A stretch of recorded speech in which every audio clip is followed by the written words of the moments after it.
today we are getting into the actual bones.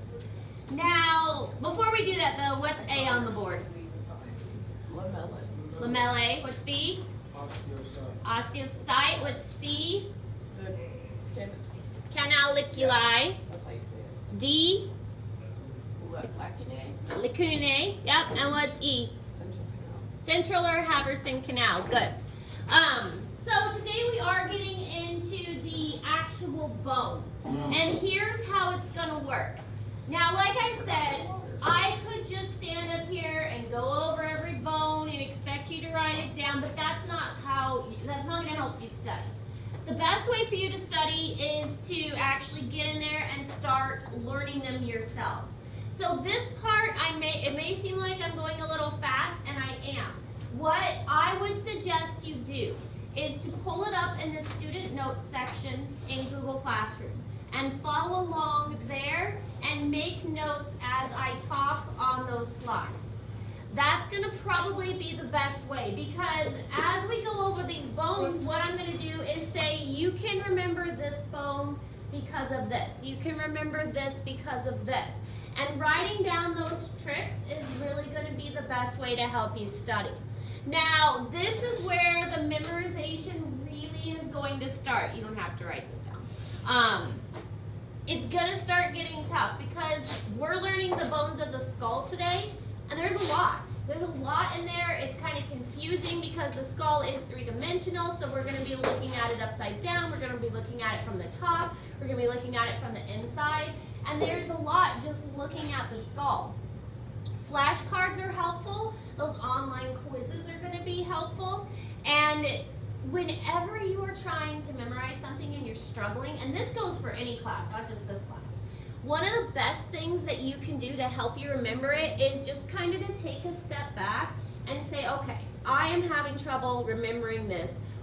How can I remember it better? There are ways to link it with things that you already know. So like osteoblast yesterday when we were talking about that.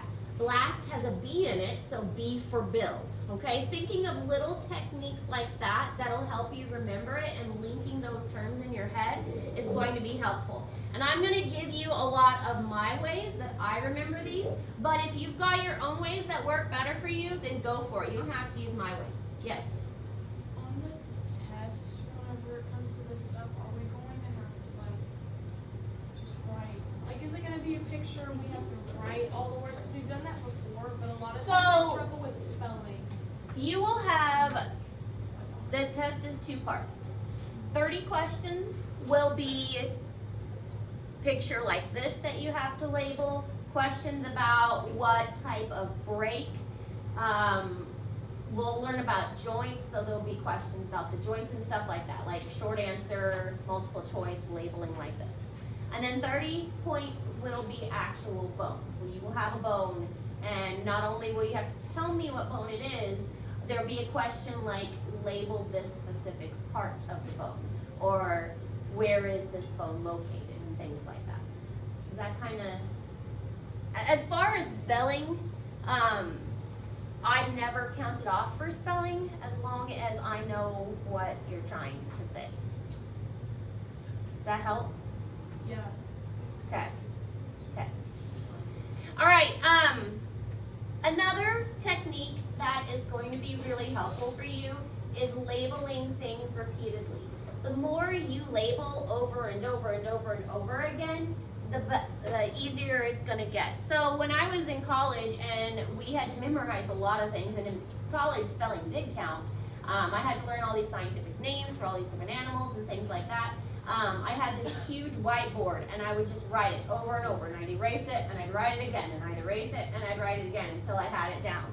And so repetition is really going to help you out. This is not one of those subjects now that you can wait till the night before to cram for and think you're going to do well. We are not at that point anymore. You've got to keep up with it as we go. So this part you do need to write down, but this is one of the few slides that you're writing down today, because the rest is going to be pictures of bones that is in Google Classroom for you.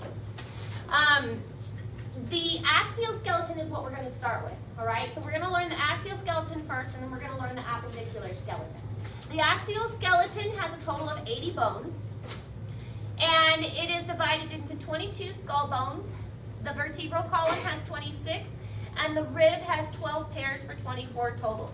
There are other bones such as the sacrum, the coccyx, the hyoid, the sternum, ear bones, and manubrium.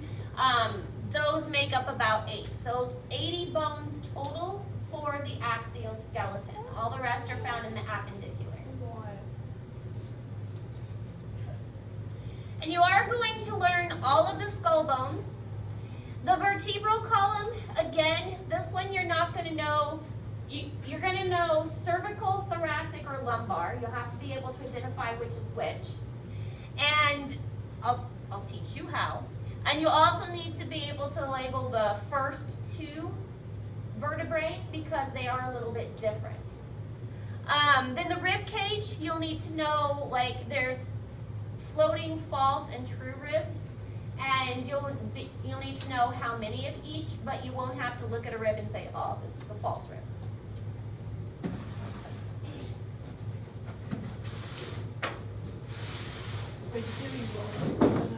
What? You'll need to know it's a rib. You'll need to know how many are true and how many are false. But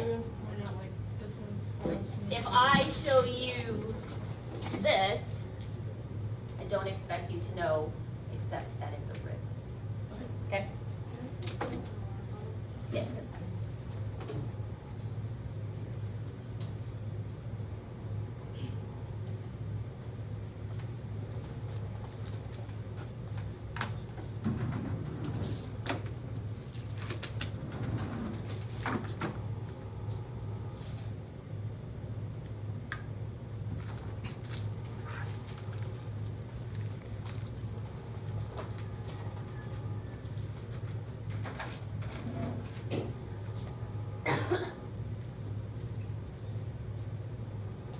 So we're gonna have to be labeling 80 bones, correct?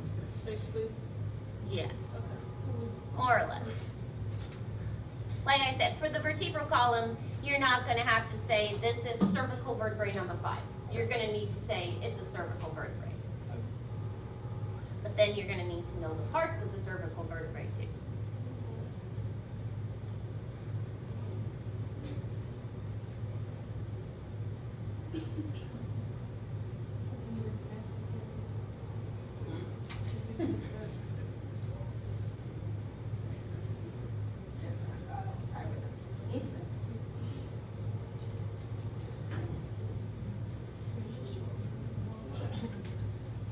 All right, you ready? As I said, I highly encourage you to pull up the Google Classroom student notes because all these slides that are coming up are all in there. Making notes next to them would probably be the best way to study. Okay, so these are just the general bones of the body. This is obviously not 206. So this is not all of them. It's just a general overview of the front of the skeleton. And pretty much all of these you do need to know. Yeah, fist bump, Emma. You know them all?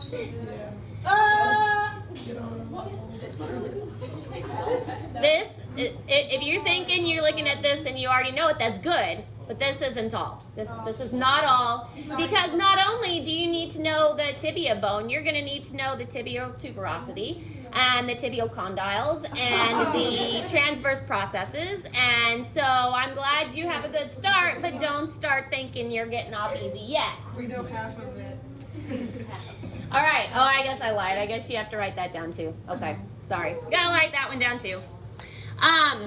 So the skull has both cranial and facial bones, and most of them are joined by an immovable suture. So there are different kinds of joints in the body, which we will also learn about. Immovable joints are those that don't move. So your skull bones don't move. They are fused together with these sutures, and these sutures keep the skull in place and provide a very nice protective coating for the brain that's inside. Anytime you see the word foramen, foramen means a hole. And so there are several foramens in the skull which you will also be responsible for learning. Processes are projections. A lot of times when the bone has a process or a tuberosity or something that sticks out, it's because that's where muscle attaches to it. So it needs to be a little bit stronger. So there are a lot of processes in the skull that are points that project and stick out, and those are there because the muscles are attaching to it in some way. So these are just general terms we're going to see a lot, not just in the skull, but in the bones all over the body. So foramens mean a hole, processes mean a projection, and some joints don't move, like the ones in our skull, and some of them do move.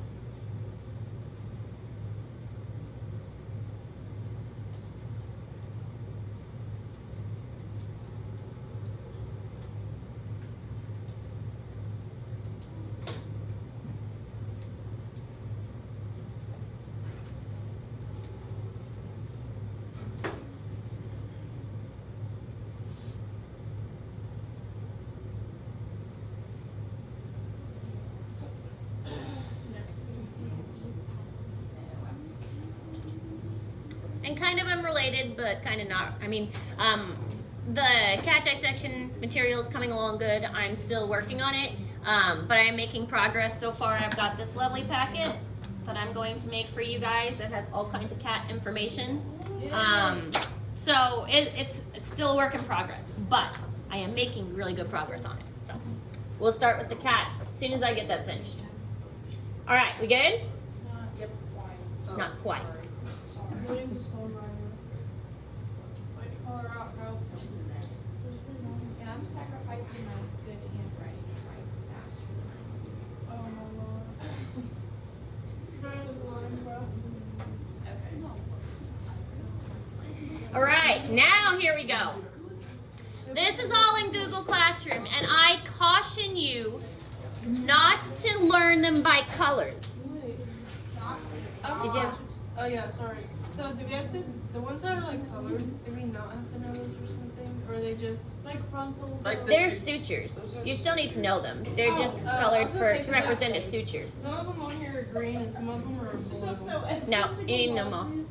You said, we talk about those. Do not learn it by color, because on your test, this is what I'm going to use. How do you make it? Okay? This is what you are going to be tested over. There is no color. So don't think, oh, the temporal bone is orange. That is not going to help you. All right? In fact, we're going to do a labeling assignment, and the labeling assignment is in black and white and gray. Okay? Don't get hung up on colors. The colors are helpful for you to know where the bones are located, but memorizing that the maxilla is purple is not a good way to do it. Okay? So, we're gonna go through these, and I'm gonna try and give you tips. Now, scientists, they sometimes name things helpfully, and sometimes they don't. But what we're gonna see is that as far as the skull, it's going to have a temporal bone. Well, there's also going to be a temporal muscle here when we get to the muscle system, and that's also the temporal lobe of the brain. So at least we've got that going for us. Once we learn some of these structures, it's going to start making sense when we get to the muscles and we get to the nerves, because they're all going to have kind of similar names. So for starting at the top, a suture is a bone connection, and the coronal suture, if you think back to when we learned the planes of the body, the coronal or frontal plane was a cut that went like this. So that's basically what we're looking at with the coronal suture. Coronal suture. Parietal bone is the larger portion of the skull, and temporal bone is by your temple. So think of the ear kind of area. Lamboid suture is at the back, and squamous suture. Squamous means square, so that suture is kind of squarish. Occipital bone is at the back, And zygomatic process, zygomatic and zygomatic bone, I think it looks kind of like a Z. So zygomatic, it looks kind of like a Z shape, and that's your cheekbone, okay? So zygomatic is your cheekbone. It's the blue part that's like right here. Above Yeah. your feet. That area right there. External acoustic meatus, that's your ear hole. We already learned that when we learned the senses. Mastoid process is this big projection down here that allows for muscle attachment in the jaw. So that's that right there. Styloid process is the one right next to it that's smaller, so that's the styloid process right there. Mandibular ramus is the jawbone. So right here, that's the mandibular ramus. Mental foramen. Now remember that we talked about foramens are holes, so there's a little tiny hole here on your chin. It's called the mental foramus. Why do you think it is called, or what do you think it is used for? Why do you think we have these little holes? For our. I have no idea actually. Because there's one underneath our eye, it's the infraorbital foramen. The reason we have them is because it's where nerves and blood vessels enter the bones and enter the skull. So anytime you see these little holes, it's where we have vessels and nerves. So if you kind of press right here, sometimes it hurts because you're pressing on a nerve that is going into your bone. And same thing with like right under your eye with that infraorbital foramen. Where? Where's that? You gotta kind of press around, but eventually you're gonna feel like right there. It hurts a little bit more because that's where the nerve's going in. Maybe I want that one. Maybe you don't have one. Yes. So the colors right there are blue. Uh-huh. So what does that mean? Those are just where the bones connect. Those are the sutures. Why is he missing a tooth? Yes. Okay. Yeah. On the skull, you can see the sutures. That's negligent. Yeah, you can see the sutures. So coronal, this is sagittal, Okay. lambdoid. Oh, another one just fell A out. tooth. A tooth fell out. Oh, No, It has really? two missing It's now. right Oh, there. it's right Didn't there. it take his His jaw's tooth fairy. He's getting old. It's right there. There, on the take floor. that off. Oh no. Where did it go? Right Oh, I there. see it. Mandible. Question, what tooth fell out? A tooth. What The middle tooth. Which tooth? The buck tooth. Are you a dentist? What's it called? That's an incisor that fell out. How do you know that? We supposed to know that? Their names You're are like gonna your molars. eventually. Your molars, your incisors. Your canine. How do you know? I know lots of stuff about the body. Okay. Alveolar processes are the parts that come down in between the teeth.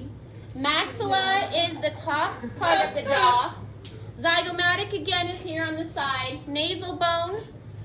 Your nose looks a lot flatter in a skull because the nasal bone is, the nose is mostly cartilage. If you think back to when we learned about the eye, we learned about the lacrimal gland. And what does the lacrimal gland do? Tears. Tears. Oh, So, lacrimal bone is on the inside of the eye where you would cry. So, lacrimal bone, lacrimal gland, same area. If you find the lacrimal bone and you go one step back, then that's the ethmoid. And that's kind of in this nose socket, eye socket area. So lacrimal and then ethmoid. Sphenoid is right next to the temporal, kind of in the eye area too. Where my temples are. And then frontal forehead. Frontal forehead. I got a fat one. All right. There are many ways to view the skull. This is looking downwards, like this. Okay, and I can ask you from any direction I want. Why are Why are you trying to trick us? I'm not trying to trick you. When of you want to be a brain surgeon, you better know what the head looks like. The little hole in the bottom, is that where the brainstem goes through? Yes, this is the foramen magnum where the brainstem goes through. Okay. All right, so if we're looking at it like this, our frontal bone's still here. We've got the ethmoid bone, which has this kind of a pointy part almost, the cribriform plate and the crista galli. Optic canal, remember we talked about how the optic nerve is very large, and so it has an optic canal that comes through, so that's this little hole. This whole thing right here is your sphenoid bone. It almost looks like a butterfly wings spread out. So sphenoid looks like a butterfly. Foramen ovale is this hole right here. Jugular foramen. So this is where your jugular vein is going to go through on either side. Occipital bone, parietal bone, temporal bone. Foramen magnum, again, is the big hole, the big opening where the brainstem is going to go through. And It looks like a big donut. kind of does. Just the whole house. I think that's everything. Right, so there's other ways we can look at it, including this direction. Holy poop. So if we're looking at it this direction, we have the incisive fossa. Fossa is another hole, or term for hole, or instead of foramen. So incisive fossa, you can actually feel that at the top of your mouth. You can feel a little hole up there. And then you have your hard palate versus your soft palate. We'll get more into the palates when we talk about digestion. The hard palate is the maxilla and the palatine bone. So maxilla, and then here's your palatine bone. Vomer, the vomer is kind of hard to see. You have to look straight in the nose, and it's the little dividing bone that's right inside the nose. That's your vomer. Vomer, I kind of remember it because a V has a sharp point, and then it's very sharp on the inside of the nose. So vomer. Sometimes you got to get creative with the way that you remember them. Maxilla. Then you have your sphenoid, looks like a butterfly again. Temporal bone here on this side. This is your zygomatic arch. Carotid canal, so this is where your carotid artery is going to go in. Your jugular again. So the holes are allowing for vessels to travel through. Occipital condyle, that is where the head sits on the cervical vertebrae. So it allows for movement. And we'll talk a little bit more about that when we get to the cervical vertebrae. Foramen magnum again, the big opening, occipital bone, parietal bone, temporal, mastoid process, we already mentioned that. That's this big part right here. It holds your jaw muscles on so you can chew. Styloid process is the pointy part next to that.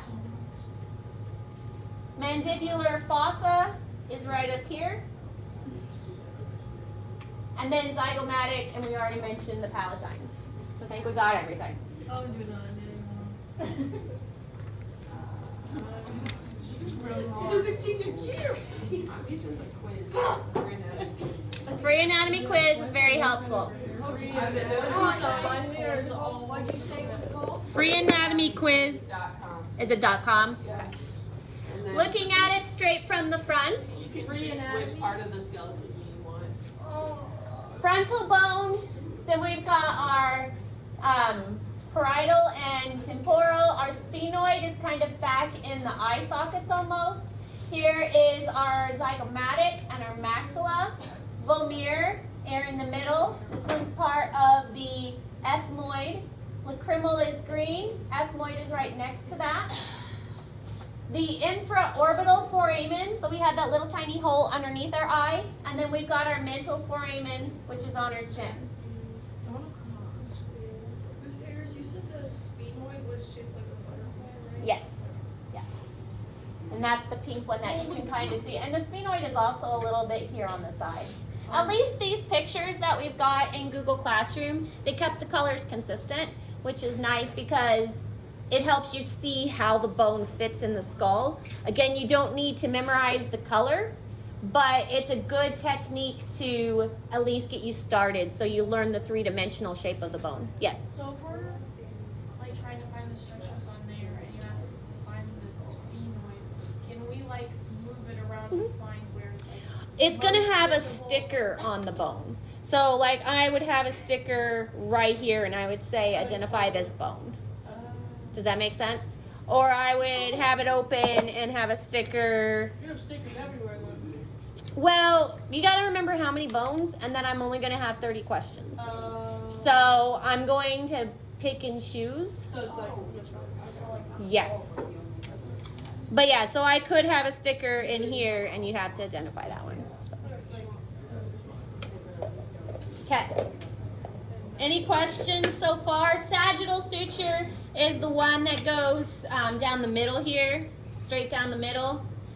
Parietal bones on either side. There's actually 2 parietal bones and 2 temporal, one on each side. Lamboid suture at the back, occipital bone at the back. Questions? Overwhelmed? yeah, it could be done. Gotta look at the fetal skeleton.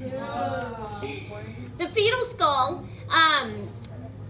I am not going to expect you to know the different fontanelles. I do want you to know that it is called a fontanelle. These are the soft spots, okay? So the baby has those soft spots on their head, and the soft spots are important for the growth of the skull. Their brain needs to grow, and if the skull is closed, their head cannot grow appropriately. Also, the soft spots are important during labor and delivery so that they can fit through the birth canal. The head is the largest part, and a lot of babies come out with cone heads because their skull has overlapped, and that's completely normal. Yes? On TikTok, I seen a baby, you know where their soft spot is, and you can like see their heartbeat there. And the mom was like, "This is what disgusts me about my child." Is this not the little classroom?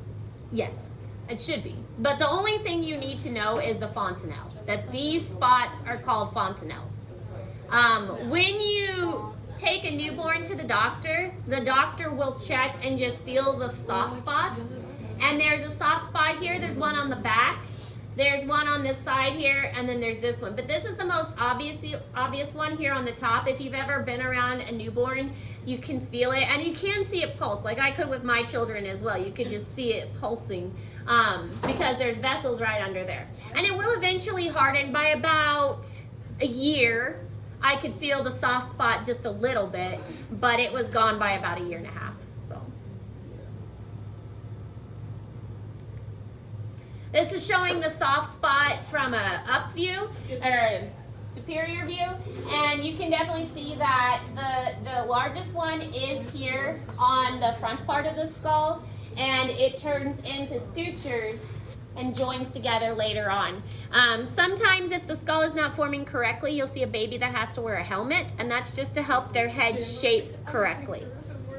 That's also why they do want you to lay the baby on its back, but you need to give the baby tummy time and things like that, because if they lay too much on their back, then their skull will develop flat. I wonder when they first come out. All right. We also have sinuses within the skull. This you do need to write down. Sinuses are around the nose. They're around kind of the forehead, the facial area. I'm not going to expect you to memorize them unless you want me to. Do you want me to? No. Are you sure? Sure? But I want you to know why they are important. Sinuses are important because they help to lighten the skull. There's a lot of bones going on in the skull. So these sinuses are hollow pockets within the bones, and they help to make the skull a little bit lighter, but they also help with amplifying sound so that our sound can be projected more, and it vibrates more, and it helps to make us talk better. So the sinuses do have a purpose besides getting infected a lot when you get a cold. Those hollow parts inside of the skull will lighten it and help you speak. Now, they do sometimes get bacteria and mucus and things built up, and then you can feel that pressure usually under your eyes or right behind the eyes, kind of in that area, and it'll give you a headache if you've had a cold or something like that. Oh, I have a question. Yes. This is really weird, but I've seen videos of people when they like bring their eye down and they can like milk can come out of it from like their mouth. How does that happen? Your eye ducts are joined to your throat and to your nose. So if they're, I mean, that's also like when you cry. your nose gets runny and you can feel it going down the back of your throat, because all of those are connected. So sometimes it will go the opposite way. Like even like sometimes when you like blow your nose really hard, you can kind of feel the air come out of your eye. It's because that duct is connected. So What do we even cry out? Water? Like a combination of water and salt. salt? Yeah, that's Yeah. why they taste salt. Isn't there a little hole at the end of the water line? Doesn't that like, but when you blink, doesn't it? So the glands are at the top of the eye, and the tears come across, and then that gland in the center, it collects the tears and drains it to your nose and your throat. So then what's that little hole? Show me a picture of my grandpa. Ready? That is to collect the tears and drain it. Oh, okay. Yeah. So this is where the sinuses are located. So definitely all around the eyes, and you can see how it would help with talking and helping with the vibration of the sound, but also help to lighten the skull. And why, if you get sick, you can feel that pressure. I had a sinus headache last night, and it was miserable, and I could just kind of feel like around my eyes and under my nose, and it was just not fun. Looking at it from a side, more sinus locations. And at least the sinuses are labeled according to the bone that they're found in, so that's kind of helpful. All right, the last thing is the hyoid bone. We mentioned this yesterday that the hyoid bone is aiding in swallowing. It is the only bone that doesn't touch any other bone. This is what it looks like. Even the kneecap, it's around other bones, and it's kind of articulating with the tibia and the fibula. But the hyoid bone is underneath the chin, as it shows in that picture, and it allows for tongue attachment, and it also helps with swallowing. Okay, so this is what it looks like. I have pulled a couple of these bones, like I said, separate, so that they don't get mixed in with everything else. It is pretty small. This bone is also one that will break back when people were actually hung. So this one would break. What about when somebody chokes you? When somebody chokes, this can also get damaged. I mean, it's not a very big bone. So. But it's kind of like up underneath the chin a little bit. So would that, is that what would, like, would that help to kill them? Like, Yeah. So it would break and it would help. It would, I don't say help. It would make I didn't it. know how to say Yeah. It would make it so it's difficult to breathe because it helps to collapse it. So. Wait, first she said micro would be. Oh, and you do need to know the parts of it. Greater horn, lesser horn, and body. But that's pretty easy. Greater horn, lesser horn, body. Yeah, we're done. We are done. Was that not enough? No, that was That was quick. Okay, so this is kind of how it's going to be, though. I did go through it fast, but that's because you have the pictures. And yes, I can stand up here and talk about it, but you can also see it for yourself. And really the best way for you to learn is to get out there and start labeling. So, 2 new assignments today, okay? Both of them not due until next week. One assignment is in Google Classroom, and it's called the microscopic labeling. So yesterday we learned the microscopic parts of the bone, and like the lamellae, the lacunae, and all of that stuff. So that is an assignment that is in Google Classroom. The other assignment is a skull labeling assignment, which is a paper assignment because you'll be coloring it too, okay? Coloring it too, you need to be consistent. It doesn't matter for this one which color you choose. If you want the parietal bone to be orange, then color all the parietal bones. There's a couple different pages because you're looking at it from a couple different angles. Color all the parietal bones orange. Okay, these will due next Friday. So I did print these out so that it's easier to work with these. I'll leave them up here at the front. But both the microscopic bone labeling and the coloring due next week, next Friday. Questions? All right, get to work.